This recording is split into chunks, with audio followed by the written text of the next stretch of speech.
Bismillahirrahmanirrahim. Assalamualaikum warahmatullahi wabarakatuh. Selamat malam kawan-kawan semuanya. Jadi malam hari ini kita mau mendiskusikan soal nomor 6 di bab 5 yaitu kekerabatan. Jadi mungkin aku izin ini dulu lah membacakan soalnya. Jadi untuk soal nomor 6 itu kan jelaskan sayap kelelawar dan sayap burung sebagai analogi. Kemudian bagaimana pula penjelasannya manakala kedua sayap tadi dipandang sebagai konvergensi. Nah, di mana letak perbedaan kedua macam penjelasan tadi. Nah, mungkin itu soal nomor 6. Nah, mungkin bisa langsung kita diskusikan gimana jawaban mengenai soal nomor 6 ini.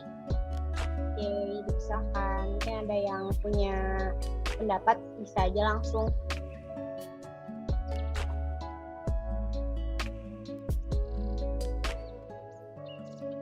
Oke, mungkin aku mau awali sedikit aja kayak gitu, Nala.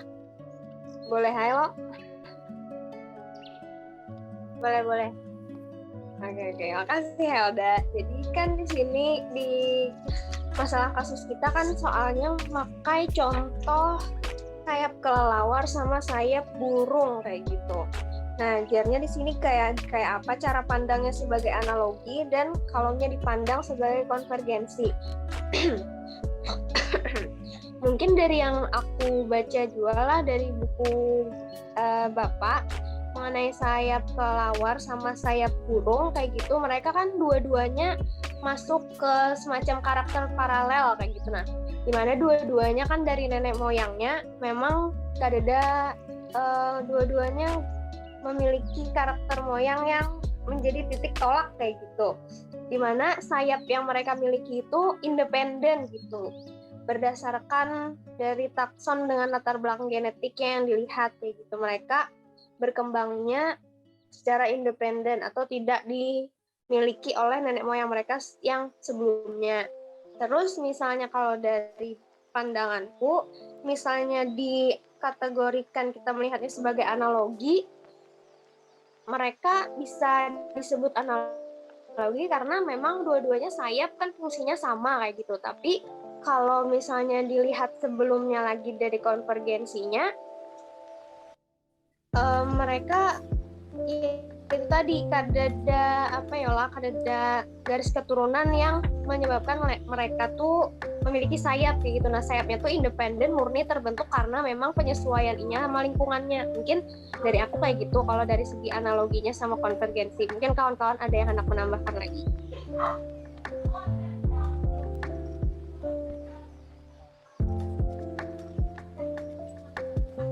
Izin masuk, Helda. Iya, silakan.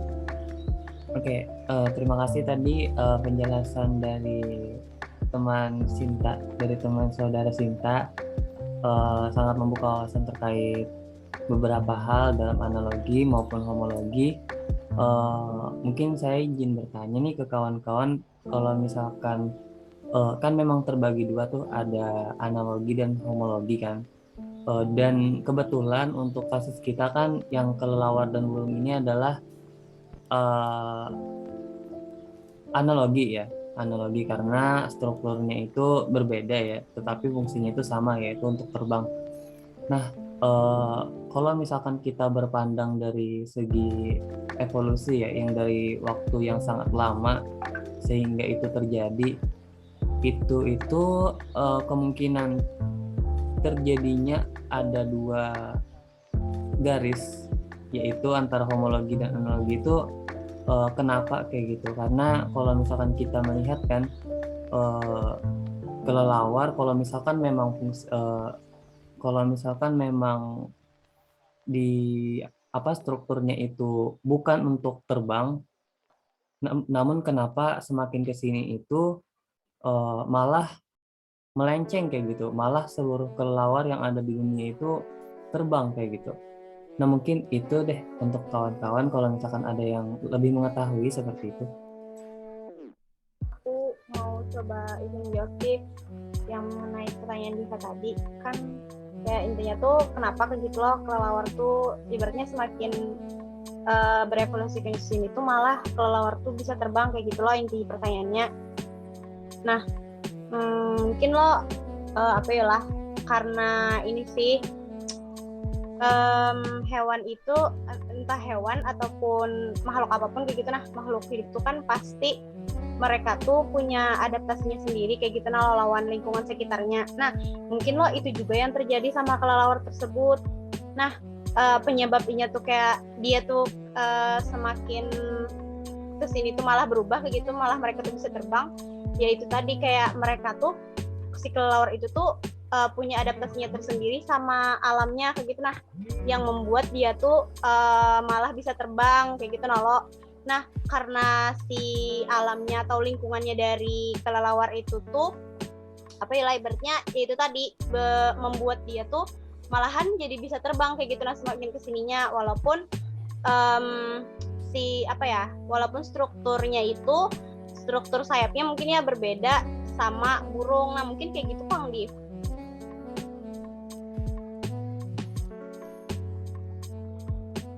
Gimana kira-kira Diva? Oke, terima kasih Helda atas jawabannya. Cukup menjawab ya tadi. Terima kasih banyak. Mungkin dari yang lain jika ada yang ingin menambahkan ataupun memasuki teori yang baru dipersilakan. Mungkin kalau dari Sinta sama Juwai ini ada jawaban lainkah mengenai pertanyaan Diva tadi? Mungkin ada yang kurang kayak gitu nah dari jawabanku tadi, atau sudah cukup aja kayak gitu? Mungkin dari Ulan cukup Kak. Cek sebelumnya suaraku masuk aja kah? Terdengar Mbak Sinta. Masuk. Oke, mau dari Juwai dulu boleh? Silakan. Mungkin dari Ulan cukup Kak. Oke, mungkin di sini aku mau sedikit menambahkan aja sama sekalian meluruskan apa yang aku sampaikan sebelumnya dari apa yang kawan-kawan sudah sampaikan kayak gitu. Nah, ada banyak informasi yang bisa aku dapat. Jadi dari pandanganku mengenai jawaban kawan-kawan, mungkin kan di sini si sayap kelelawar dan sayap kelelawar sama sayap burung itu masuk ke contoh analogi kayak gitu, karena memang dia sama-sama sayap dengan fungsi yang sama kayak gitu. Terus pertanyaannya adalah bagaimana kalau misalnya dia dipandang dari sisi konvergensi. Nah, sedangkan dari apa yang kutangkap di pelajaran ini sendiri, konvergensi itu kan diperolehnya karakter dari dua atau lebih takson kayak gitu, yang moyangnya itu dua-duanya tidak memiliki notip atau potensi untuk berkembangnya karakter tersebut kayak gitu. Kalau di pengertian itu aja memang mungkin masuk kayak gitu di kategori konvergensi juga. Tapi di sini aku ketemu bahwasanya kalau konvergensi itu terjadi di spesies yang berada di lingkungan yang sama kayak gitu. Nah, sedangkan menurut aku si kelelawar sama si burung itu dia punya lingkungan yang berbeda, karena memang kan makanannya juga berbeda kayak gitu. Karena burung, mungkin karena ini burung secara umum sama kelelawar secara umum, mungkin mereka punya habitat dan bahkan waktu makan yang juga beda kayak gitu. Jadi kalau misalnya dilihat dari konvergensi mungkin bisa ditangkap dari yang penyebabnya nggak ada punya keturunan punya sayap. Tapi kalau misalnya untuk contoh analogi, dia masuk di contoh tersebut ya karena itu tadi. Oke, terima kasih atas jawabannya tadi ya. Aku mau izin bertanya kembali terkait apa yang telah dituliskan pada buku pengantar biosistematika. Kalau di sini kita dapat melihat bahwa konvergensi itu terjadi apabila spesies yang berada pada lingkungan yang sama atau serupa kayak gitu, itu akan mengalami beberapa faktor lingkungan yang sama juga sehingga terjadi adaptasi. Nah, kalau seperti itu kan agak sulit untuk dicerna bahwa seluruh dunia itu mengalami konvergensi yang sama. Contohnya seperti kasus kelelawar tadi. Dalam artian, misalkan kita menyamaratakan bahwa kelelawar ini mengalami konvergensi, maksudnya karena berada di lingkungan yang sama ataupun karena faktor lingkungan yang sama sehingga kelelawar ini beralih struktur ataupun beralih fungsi. Apakah kita bisa menyamaratakan di seluruh dunia kayak gitu? Padahal kan kita menimbang bahwa jika di Indonesia nih faktor lingkungannya mungkin beda, atau misalkan di Eropa faktor lingkungannya beda, atau adaptasinya lah yang atlas berbeda seperti itu. Tetapi kenapa semuanya itu menjadi satu, yaitu kelelawar kayak gitu. Nah mungkin itu pertanyaan dari saya untuk kawan-kawan. Jika ada yang mempunyai jawaban atau ilmunya bisa di-sharingkan seperti itu. Kembali ke Helda.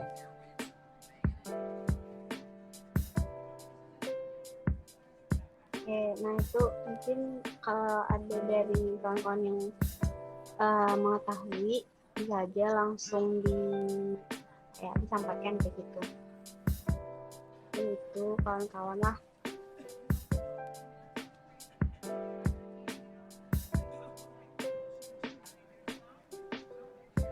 Izin masuk, Hel, mungkin di sini sedikit menyampaikan pendapat aja kayak gitu dari apa yang aku pahami juga kayak gitu, bisa jadi salah bisa jadi benar.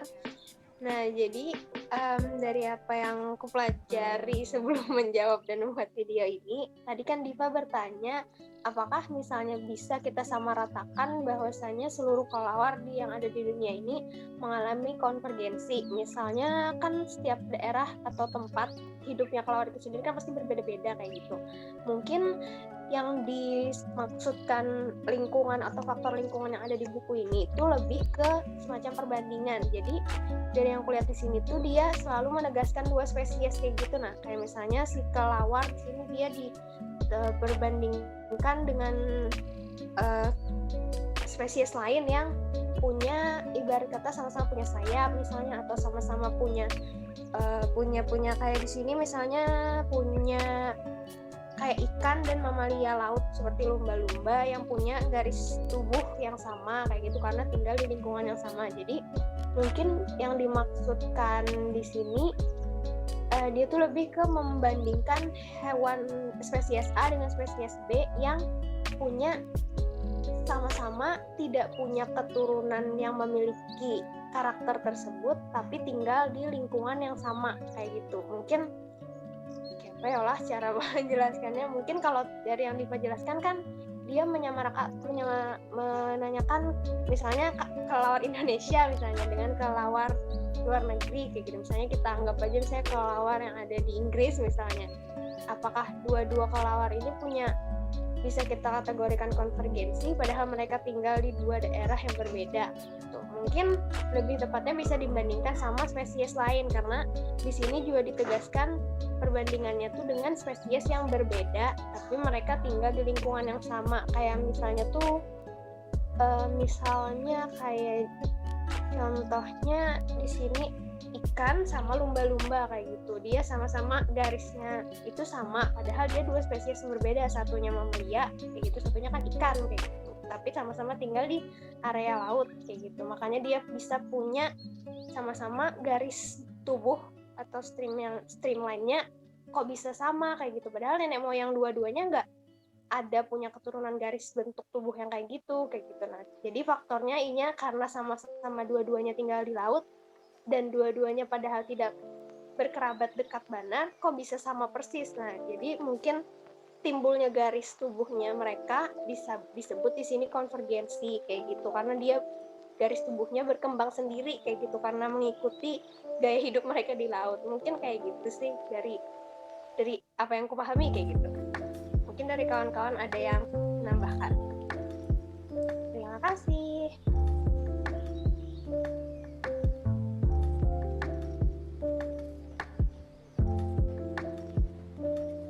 Kalau dari aku sih mungkin aku agak bingung gitu sih, cuman lo kayak mungkin lah kayak gini.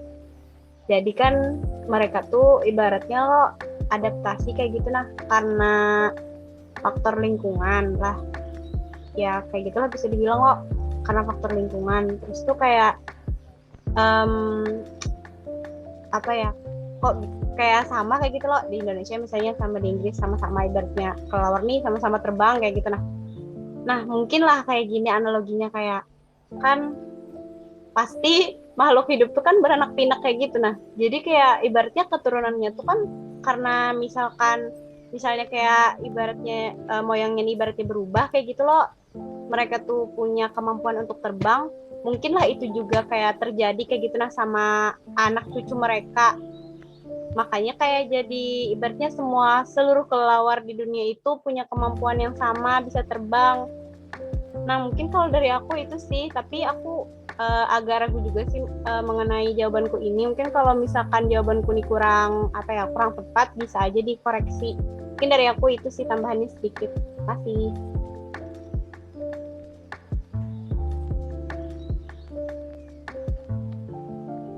Kalau dari Joyriha ada yang mau ditambahkan kah?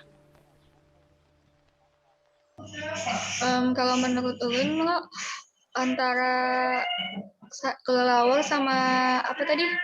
Nah itu tuh kan sama gitu, Kak, sama-sama punya apa namanya sayap dan dia itu bisa terbang kayak gitu. Nah itu tuh kalau menurut ulun konvergensinya tuh ya betul hidup di lingkungan yang sama gitu. Nah jadi ulun tadi setuju dengan jawaban Kak Helda. Mungkin itu. Oke, makasih atas jawabannya. Mungkin aku serahkan lagi nih ke Diva, gimana Div? Apakah sudah terjawab kayak gitu pertanyaannya? Oke, terima kasih atas kesempatannya Helda. Terima kasih juga tadi atas pandangannya kawan-kawan terkait pertanyaan saya tadi mengenai konvergen terhadap kasus kita, yaitu yang kelelawar burung itu. Mungkin dari aku cukup saja. Untuk pandangan-pandangannya tadi sangat luar biasa dan cukup luas ya, jadi sangat menarik untuk diomongkan untuk kedepannya. Mungkin seperti itu Helda. Kembali ke Helda. Oke deh, terima kasih juga Diva. Nah mungkin berarti sudah cukup ya Div untuk pertanyaan ini. Nah bisa aja nih kita lanjut lagi membahas lebih dalam lagi gitu mengenai pertanyaan di soal nomor berapa tadi ya, nomor 6/5 itu. Nah mungkin ada lagi kan nih dari kawan-kawan yang mau mengemukakan pendapatnya mengenai soal nomor 6 tadi, atau mungkin masih ada juga nih pertanyaan-pertanyaan yang ibaratnya terbesit gitu saat kita membaca soal nomor 6 itu kan, terus kita baca juga materi-materinya. Nah mungkin kalau ada pertanyaan bisa aja ditanyakan juga, karena pasti berhubungan juga kan sama soal itu. Kalau dari materi-materi itu juga gitu, bisa aja kita bahas di sini sama-sama. Oke, mohon izin memberikan pandangan Helda. Iya silakan bisa. Oke, terima kasih atas kesempatannya. Kalau dari saya untuk sayap kelelawar dan sayap burung ini, untuk sebagai analogi itu cukup sepakat saja. Namun jika kedua hal tersebut dipandang sebagai konvergensi, dengan catatan bahwa konvergensi ini dilakukan pemerataan di seluruh tempat, di seluruh faktor-faktor lingkungan. Sepertinya menurut pandangan saya sih kurang sepakat tentang konvergensi ini untuk kasus sayap kelelawar dan sayap burung, dikarenakan walaupun terjadi akibat faktor lingkungan atau akibat dari adaptasi terhadap lingkungannya, jikalau kita berpandangan pada lingkungan yang berbeda-beda di seluruh dunia, ada yang iklim tropis ataupun iklim subtropis atau bahkan iklim-iklim lainnya yang menurut saya cukup berbeda, itu kurang pas untuk disamaratakan pada suatu istilah konvergensi untuk kasus sayap kelelawar dan sayap burung ini. Sehingga bagi saya itu tidak tidak terlalu sepakat lah dalam pandangan saya pribadi. Mungkin nanti akan saya cari lebih dalam terkait korelasi antara konvergensi dan beberapa hal yang terkait. Mungkin itu cukup, Helda, dari aku. Mungkin dari kawan-kawan yang lain ada pandangannya. Oke, terima kasih Diva untuk pandangannya. Jadi aku sepakat nih sama Diva. Kayak kalau misalkan dalam kasus sayap burung sama kelelawar itu kita masukkan ke kategori analogi, aku sangat-sangat setuju kayak gitu. Nah, karena analogi ini kan kembali lagi itu tuh berdasarkan fungsi. Nah, kita tuh sama-sama tahu dan ibaratnya kedua fungsi dari sayap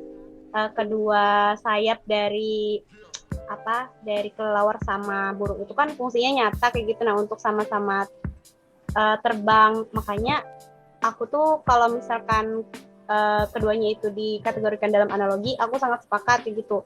Nah, cuman kalau misalkan dalam konvergensi ini, aku masih agak abu-abu gitu. Nah, apakah keduanya ini memang pantas atau cocok kayak gitu dikategorikan dalam konvergensi atau tidak, kayak gitu sih mungkin dari aku. Nah, mungkin dari kawan-kawan yang lain ada yang mau ditambahkan lagi kah?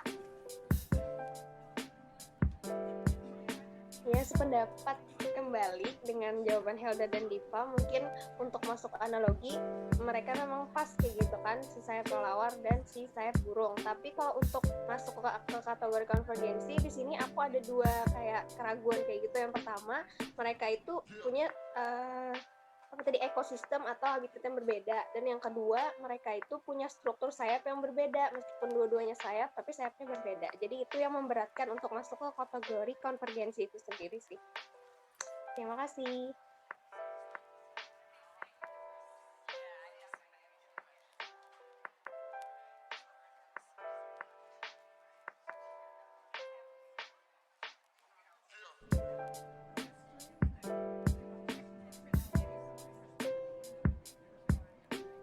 Oke, terima kasih juga Sinta. Nah, mungkin dari Juwairia ada yang mau ditambahkan juga kah mengenai jawaban tadi?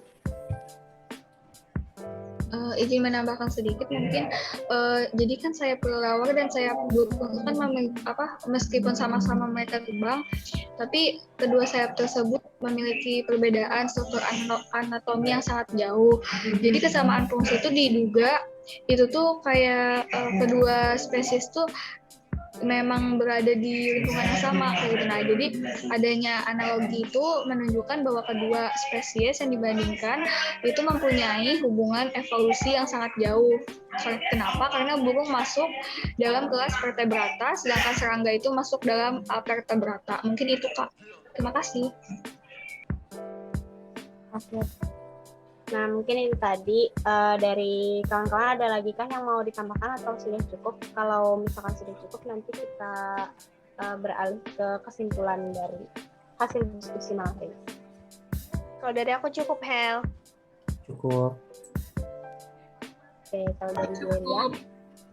Oke deh, karena semuanya sudah cukup, mungkin aku izin menyimpulkan hasil diskusi dari malam hari ini. Jadi untuk pertanyaannya, kan itu kita disuruh menjelaskan gitu dari segi analogi untuk sayap kelelawar dan sayap burung. Jadi kita itu sama-sama sepakat untuk kalau sayap kelelawar dan sayap burung itu bisa dikategorikan dalam analogi karena keduanya itu mempunyai fungsi yang sama, yaitu sebagai alat mereka untuk terbang. Nah, kemudian jika dimasukkan atau dimasukkan sebagai penjelasan dipandang sebagai konvergensi, itu kita sama-sama tidak sepakat karena yang pertama mereka itu berbeda dari hal ekosistem atau tempat tinggal atau habitatnya, dan juga struktur sayap dari burung dan kelelawar itu mereka berdua itu berbeda kayak gitu. Nah, kemudian untuk pertanyaan selanjutnya kan di mana letak perbedaan kedua macam penjelasan tadi. Nah, untuk perbedaannya, kalau analogi berarti mereka dipandang dari segi fungsinya itu kan sama. Terus kalau yang konvergensi itu di bagian struktur dan juga habitatnya, karena kan tadi disebutkan kalau mereka itu punya struktur sayap yang beda dan juga ekosistemnya itu juga beda, atau tempat tinggal dari mereka berdua, burung dan kelelawar ini berbeda. Nah, mungkin dari aku begitu. Apakah sudah clear nih kira-kira kawan-kawan untuk malam hari ini? Sangat clear. Terima kasih Helda atas kesimpulannya. Cukup clear. Cukup. Oke, baik. Terima kasih banyak nih kepada kawan-kawan untuk responnya. Jadi alhamdulillah untuk diskusi kita malam hari ini mengenai soal nomor 6 di bab 5 itu sudah selesai dan juga sudah mendapatkan kesimpulan. Terima kasih banyak sekali lagi buat kawan-kawan semuanya, Sinta, Andipa, dan juga Juwai untuk meluangkan waktunya malam hari ini untuk kita sama-sama mendiskusikan mengenai pertanyaan yang ada di bab 5. Nah, mungkin dari aku cukup sekian. Salah hilapnya mohon maaf. Aku tutup dengan wassalamualaikum warahmatullahi wabarakatuh. Waalaikumsalam warahmatullahi wabarakatuh. Assalamualaikum warahmatullahi wabarakatuh.